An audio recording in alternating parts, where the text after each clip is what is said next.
Ondas. O que sabemos sobre ondas? Uma onda é uma transmissão de energia através de um meio. Só a energia se desloca. A água só balança para cima e para baixo. Uma onda de som está sempre em comprimentos totais de onda, nunca em frações. Um prisma quebra a luz em comprimentos de onda. Na verdade, a luz se torna o rato de laboratório da física quântica. E o comprimento de onda parecia importante para todo o comportamento quântico. Foi Albert Einstein que juntou a luz e a estrutura interna do átomo. Isso foi chamado de efeito fotoelétrico e deu a Albert um prêmio Nobel. Eu quero mostrar o efeito fotoelétrico. Jogue luz em certos metais e os elétrons saem do metal. Ligue um fio e você tem uma corrente elétrica. Interrompa o facho e a corrente para. Liga um motor, as portas abrem e o supermercado lhe dá as boas-vindas. Você sabe quem inventou isso? Sabe? Olá? Albert Einstein inventou isso. A surpresa não é que a luz acelere os elétrons, mas que ela faça isso muito, muito rápido. As ondas movem as coisas lentamente. Então, se a luz é uma onda... Mas se a luz é uma partícula... As partículas movem as coisas bem rápido. Mas vamos lá! Não! Lá vai! O que está fazendo? Ah, não! Quer carregar? Não!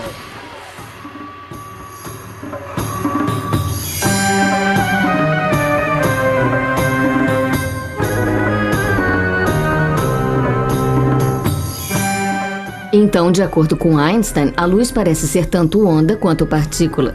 Ou pelo menos tem as propriedades de ambas e, portanto, é uma nova besta no geral. E o que estava ondulando, afinal?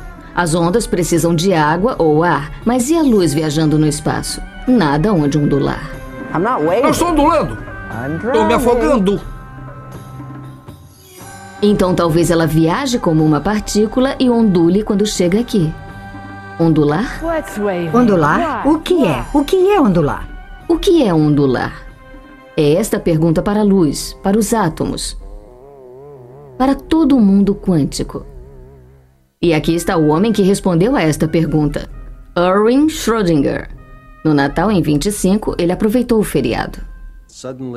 De repente, ele abriu um tremendo horizonte tentando dizer: bom, se os elétrons podem ser descritos por ondas, então deve haver uma equação matemática básica que podemos furtar, se quiser, da nossa experiência com ondas de água, ondas de som e ondas em cordões.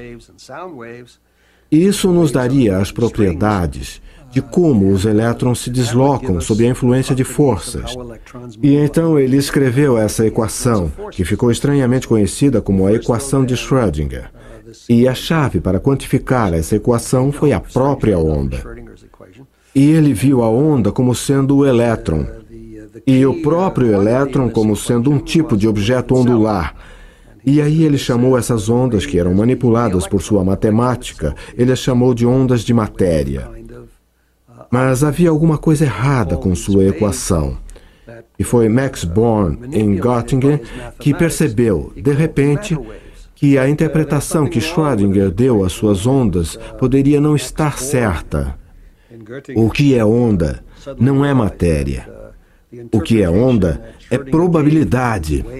E isso, na verdade, levanta um dos grandes quebra-cabeças e pontos contra-intuitivos da mecânica quântica, que é que você não pode predizer, se você tem um certo elétron, o que ele vai fazer. Não há jeito de saber o que ele vai fazer. Partículas. Não há como saber o que a partícula vai fazer. Mas a onda nos diz o que ela pode fazer, nos diz as coisas que ela pode fazer e ser. No átomo, uma onda tem todas as qualidades possíveis de uma partícula. E a partícula tem muitas qualidades definidas e atributos. Sua posição, velocidade ou momentum, sua massa, sua rotação. Mas se você observá-la, medi-la, aí a onda e todos os seus atributos desmoronam e temos uma partícula. Não é mais probabilidade, ela existe. Os físicos chamam isso de colapso da função de onda. O colapso da função de onda. As ondas são um quadro, um tipo de código, um diagrama da partícula e do que ela pode fazer. Agora é uma partícula fazendo seja lá o que for, mas não estando em toda parte fazendo tudo como uma onda.